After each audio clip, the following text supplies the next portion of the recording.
कृष्ण कहते हैं, जिस मनुष्य का मन दृढ़ है, जिसका लक्ष्य स्पष्ट है, जिसे स्वयं पर विश्वास है, उसकी किस्मत को उसके सामने झुकने में देर नहीं लगती। जिसे अपने श्रम पर भरोसा है, उसके लिए भाग्य भी सहयोगी बन जाता है। कृष्ण यह भी बताते हैं कि किस्मत उन लोगों की नहीं बदलती जो बैठे हुए परिवर्तन की प्रतीक्षा करते हैं। किस्मत केवल उनके लिए बदलती है जो खड़े होकर आगे बढ़कर अपने कर्म से ईश्वर को दिखाते हैं कि वे परिवर्तन के योग्य हैं।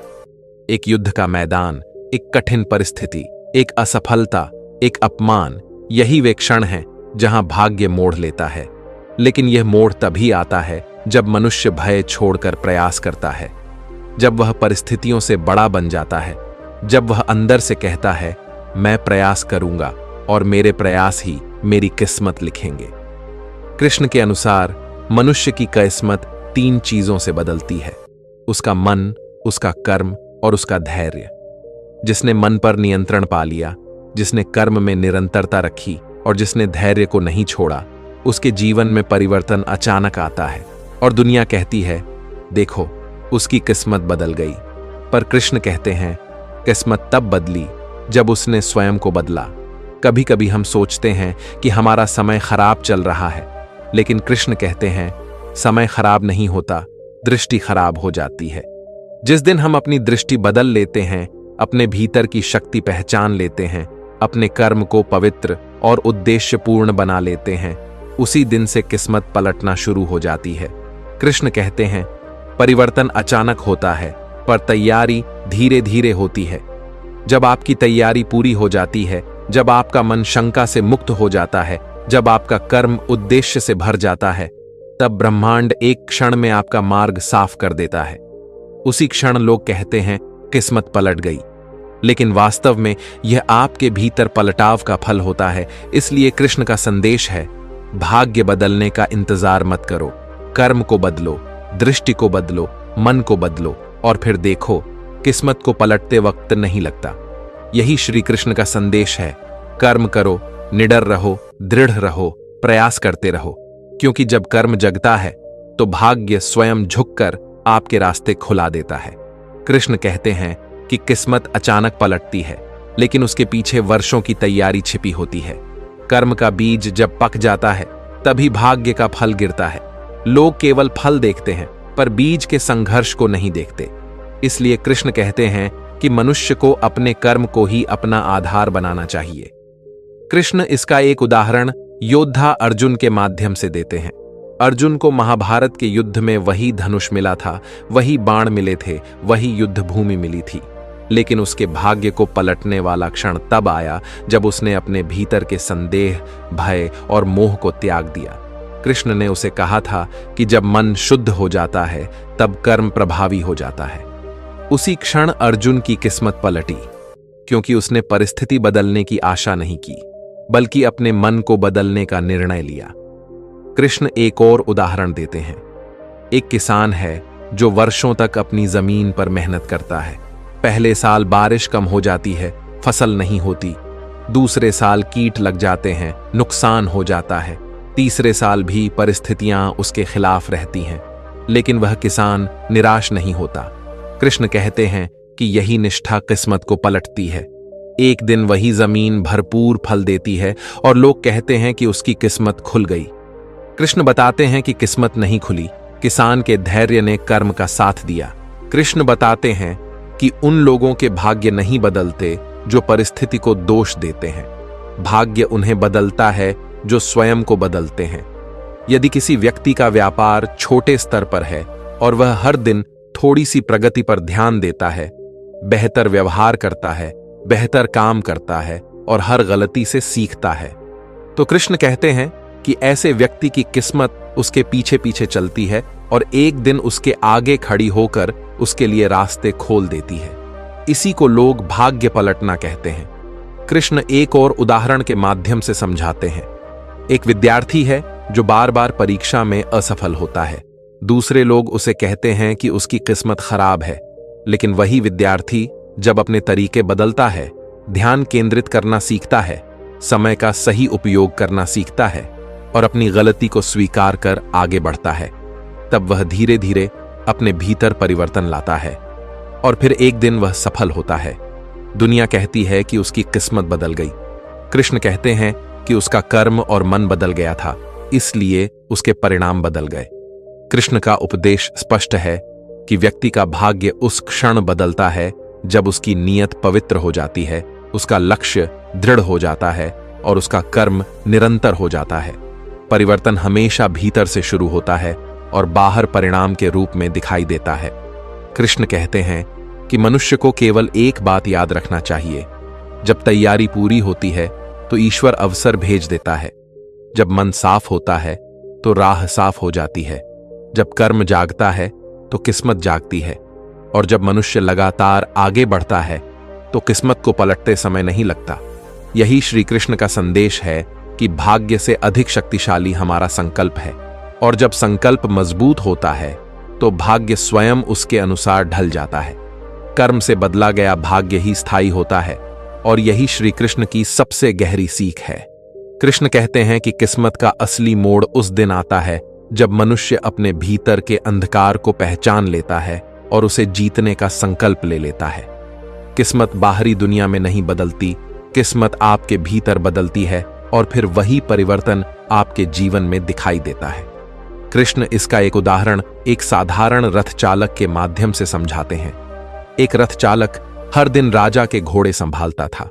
लोग उसे महत्वहीन समझते थे, लेकिन वह रथ चालक अपने काम में इतनी निष्ठा रखता था कि घोड़े भी उसके स्पर्श से शांत हो जाते थे। एक दिन महायुद्ध की तैयारी के समय राजा को ऐसा व्यक्ति चाहिए था जो सबसे चिंतित घोड़ों को भी नियंत्रण में रख सके। सभी रथ चालकों में से केवल वही व्यक्ति चुना गया जिसने अपने दैनिक कर्म में पूर्ण निष्ठा दिखाई थी। लोगों ने कहा कि उसकी किस्मत खुल गई। कृष्ण कहते हैं कि वह किस्मत नहीं खुली थी, वह उसका सद्गुण और उसका कर्म था जो सही समय पर चमक गया। कृष्ण दूसरा उदाहरण एक गृहस्थ के जीवन से देते हैं। एक व्यक्ति अपने परिवार का पालन पोषण करने के लिए रोज मेहनत करता था। आय कम थी, जिम्मेदारियां ज्यादा थीं। वह अक्सर सोचता था कि शायद ईश्वर ने उसकी किस्मत संकीर्ण लिखी है, लेकिन कृष्ण कहते हैं कि वह मनुष्य कभी अपने मूल्यों से नहीं डिगा। ईमानदारी से कमाया, सत्य से समझौता नहीं किया, अपने परिवार को संस्कार दिए।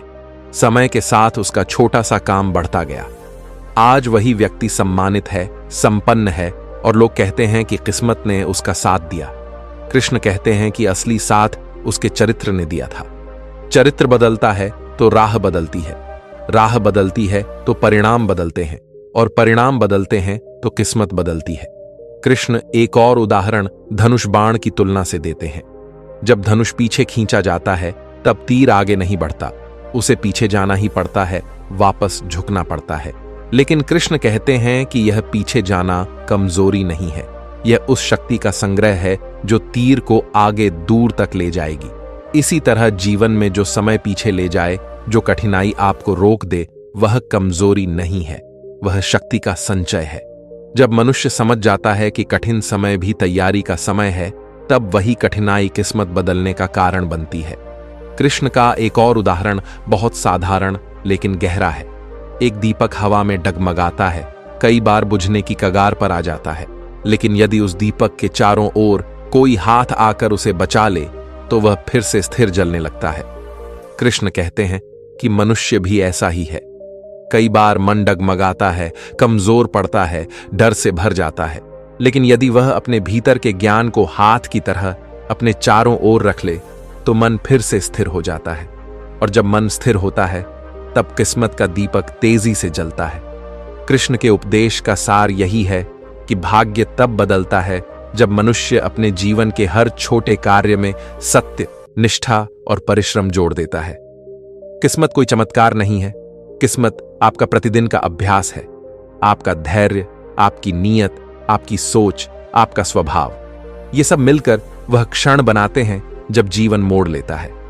कृष्ण कहते हैं कि जब मनुष्य हर दिन थोड़ा सा सही प्रयास करता है तो एक दिन अचानक उसके सामने एक द्वार खुलता है, और तब लोग कहते हैं कि उसकी किस्मत बदल गई। लेकिन सत्य यह है कि उसने खुद को बदल लिया था। यही श्री कृष्ण का संदेश है कि किस्मत किसी के भी लिए स्थिर नहीं है।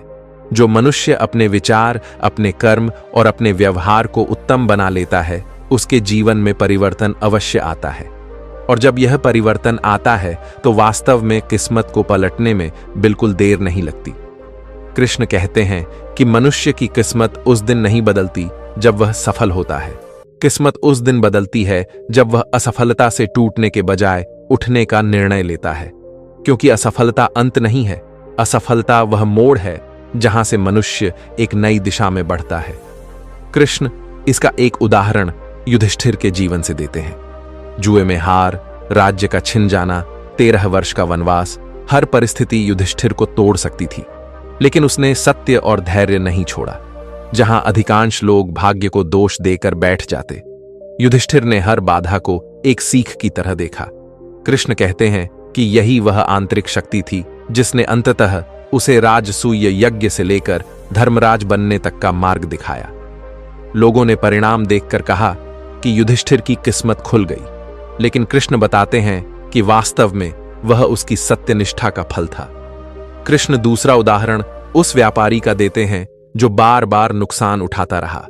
पहले भीषण मंदी ने उसे डगमगाया, फिर साझेदार ने धोखा दिया, फिर बाजार ने साथ नहीं दिया। लोग उसे कमजोर समझने लगे, पर वह हर असफलता के बाद बैठकर यह देखता था कि गलती कहां हुई। वह हर बार उठता रहा, प्रयास बदलता रहा, सोच बदलता रहा। कृष्ण कहते हैं कि यही निरंतर सुधार ही वह ऊर्जा है जो किस्मत को झुकने पर मजबूर कर देती है।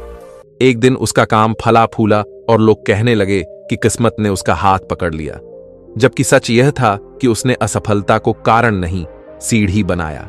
कृष्ण एक और उदाहरण एक विद्यार्थी का देते हैं जो कई बार प्रतियोगी परीक्षा में असफल हुआ। उसके मित्र आगे बढ़ते चले गए, रिश्तेदार ताने देने लगे, पर वह भीतर से शांत रहा। एक दिन उसने स्वयं से कहा कि यदि मेरा प्रयास सच्चा है तो परिणाम भी एक दिन सच्चा ही आएगा। उसने तरीका बदला, निर्धारित लक्ष्य बनाए और रोज थोड़ा सा सुधार करता गया।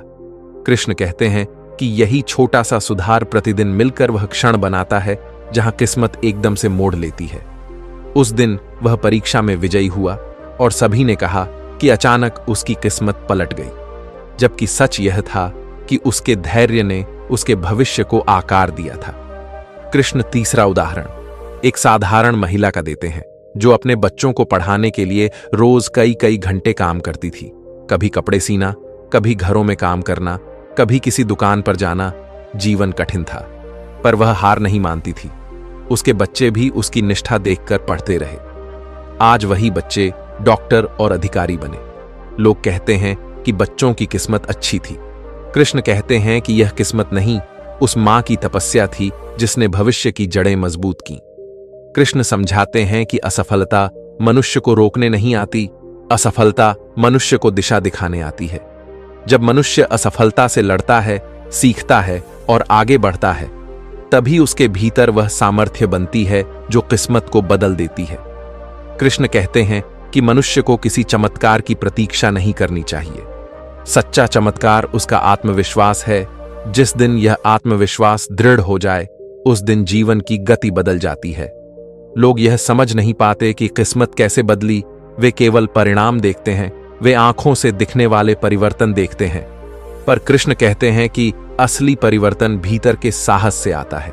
इसलिए श्री कृष्ण का अंतिम संदेश यही है कि कठिनाइयां आए, हार मिले, दिक्कतें बढ़ें, फिर भी मनुष्य अपने भीतर के दीपक को बुझने न दे। जब वह दीपक जलता रहता है, तब किस्मत को पलटने में सचमुच देर नहीं लगती। कृष्ण कहते हैं कि किस्मत केवल कर्म से ही नहीं, बल्कि मन की स्थिरता और संगति से भी बदलती है। मनुष्य चाहे कितना भी शक्तिशाली क्यों न हो, यदि मन विचलित है, यदि विचार अस्थिर हैं, तो कर्म भी अस्थिर हो जाते हैं। और जब कर्म अस्थिर होते हैं तो परिणाम भी कभी स्थायी नहीं बनते। कृष्ण इसका एक उदाहरण एक साधारण चरवाहे के जीवन से देते हैं। यह चरवाहा बचपन से रोज सुबह उठकर अपने पशुओं को चराने ले जाता था। लोग कहते थे कि वह गरीब है, उसका जीवन साधारण है, पर उसके भीतर एक बात थी। उसका मन स्थिर था। जो काम करता था, श्रद्धा के साथ करता था। धीरे धीरे उसने अपने पशुओं की देखभाल इतनी लगन और प्रेम से की कि उसके पशु दूसरों की तुलना में अधिक स्वस्थ, अधिक मूल्यवान और अधिक उपयोगी बन गए। कुछ वर्षों बाद वही चरवाहा एक बड़े पशुपालक के रूप में जाना जाने लगा। लोगों ने आश्चर्य से कहा कि उसकी किस्मत बदल गई। कृष्ण कहते हैं कि यह किस्मत नहीं बदली थी, यह उसके मन की स्थिरता का परिणाम था। कृष्ण दूसरा उदाहरण संगति यानी संग साथ के प्रभाव से समझाते हैं। एक युवक था जो व्यापार सीखना चाहता था, लेकिन उसके मित्र उसे अक्सर बहकाते, निरर्थक समय व्यतीत करवाते और उसके मन में यह भर देते कि कठिन मेहनत का कोई लाभ नहीं। कुछ समय बाद युवक भी आलसी, भ्रमित और दिशाहीन हो गया। लेकिन एक दिन वह एक ऐसे व्यक्ति के संपर्क में आया जो ईमानदारी, परिश्रम और सही सोच के लिए प्रसिद्ध था। धीरे धीरे युवक ने उसका व्यवहार अपनाना शुरू किया। उसके विचार बदले, उसकी आदतें बदलीं, उसकी दिनचर्या बदली। कुछ वर्षों में वही युवक एक सफल व्यवसायी बन गया। लोगों ने कहा कि अचानक उसका भाग्य चमक गया। कृष्ण कहते हैं कि भाग्य नहीं चमका था, संगति बदलने से उसकी सोच चमकी थी और सोच बदलने से कर्म मजबूत हुआ था। कृष्ण तीसरा उदाहरण इरादे की शक्ति से देते हैं। एक कलाकार था जो सुंदर मूर्तियां बनाता था, लेकिन उसे प्रसिद्धि नहीं मिल रही थी। उसे लगता था कि शायद ईश्वर ने उसका भाग्य छोटा लिखा है। एक दिन उसने यह निर्णय लिया कि चाहे जो हो जाए, वह हर नई मूर्ति पिछले से बेहतर बनाएगा। उसका इरादा गहरा, पवित्र और दृढ़ था। वह रात दिन एक करके अपनी कला को निखारने लगा। कुछ समय बाद उसकी एक मूर्ति राज दरबार तक पहुंची और फिर अचानक उसका जीवन बदल गया। लोगों ने कहा कि एक ही दिन में उसकी किस्मत पलट गई। कृष्ण कहते हैं कि किस्मत उस दिन नहीं पलटी जब मूर्ति राज दरबार पहुंची। किस्मत उस दिन पलटी थी जब कलाकार ने अपने इरादे को दृढ़ किया था। कृष्ण कहते हैं कि जब मनुष्य अपनी नीयत शुद्ध रखता है, संगति सही चुनता है और मन को स्थिर कर लेता है, तो वह ऐसे निर्णय लेता है जो आगे चलकर उसके भाग्य को बदल देते हैं। कर्म केवल बाहरी प्रयास नहीं होता, कर्म मन का भी होता है। मन में उठने वाला हर विचार, हर संकल्प, हर इरादा धीरे धीरे जीवन की दिशा बनाता है। कृष्ण का अंतिम संदेश यही है कि किस्मत को मोड़ने के लिए चमत्कार की नहीं, बल्कि सही मन, सही संगति और सही संकल्प की आवश्यकता होती है। जब यह तीनों चीजें मिल जाती हैं, तो किस्मत को पलटने में सचमुच देर नहीं लगती। कृष्ण कहते हैं कि किस्मत बदलने की शुरुआत एक ही स्थान से होती है, मनुष्य का स्वयं पर अटूट विश्वास। जिस व्यक्ति को अपने भीतर के प्रकाश पर भरोसा होता है, उसके लिए कोई अंधकार स्थायी नहीं होता। कृष्ण कहते हैं कि जब विश्वास मजबूत हो जाता है, तो मनुष्य वह कदम उठाता है जिससे जीवन का रास्ता खुद ब खुद बदलने लगता है। कृष्ण इसका उदाहरण एक साधारण नाविक के माध्यम से देते हैं। एक नाविक हर दिन नदी पार करवाता था। उसकी कमाई बहुत कम थी और वह अक्सर सोचता था कि उसकी किस्मत कभी नहीं बदलेगी। पर उसके पास एक बात थी, उसे अपनी काबिलियत पर विश्वास था। एक दिन नदी में तेज तूफान आया और कई लोग फंस गए। कोई नाविक उनकी मदद करने की हिम्मत नहीं जुटा पाया, लेकिन इस नाविक को अपने कौशल पर भरोसा था। उसने अपना जीवन खतरे में डालकर सभी लोगों को सुरक्षित निकाल लिया। अगले दिन राजा ने उसे बुलाकर सम्मानित किया और उसे नदी परिवहन का प्रमुख बना दिया। लोगों ने कहा कि अचानक उसकी किस्मत घूम गई। कृष्ण कहते हैं कि किस्मत तब नहीं घूमा, वह तूफान वाले दिन उसके साहस और विश्वास ने किस्मत को मोड़ दिया था। तो दोस्तों, वीडियो पसंद आया तो वीडियो को लाइक और चैनल को सब्सक्राइब करके कमेंट में जय श्री कृष्णा जरूर लिखना।